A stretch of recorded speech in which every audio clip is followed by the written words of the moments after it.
The next thing is a valid license key. Now, this, I guess, is a starting point for any Tableau server install. You should have had a discussion with your server rep, or with your Tableau rep, sorry, and spoken to them about what you need. Maybe you have a trial license, maybe you have an actual server license that you purchased. But it's important to know that with every Tableau server license, you can have one production instance and two non-production instances. So that means you can use one Tableau server license to install on three different machines, but only one of them can be like production, where you have actual people coming and looking at the visualizations and consuming the visualizations. So your viewers coming on, and you can have two non-production instances. The reason for this is pretty simple.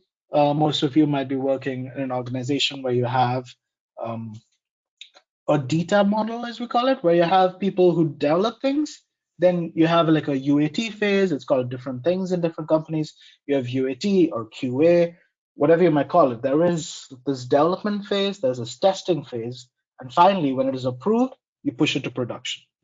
So Tableau is basically supporting that. And they say, yeah, that's kind of how you want to use Tableau server as well. So you can have separate Tableau servers to do this, or there are other ways within Tableau server as well that you can do it. But it's important just to know that with your license key, you can have one production instance and two non-production instances.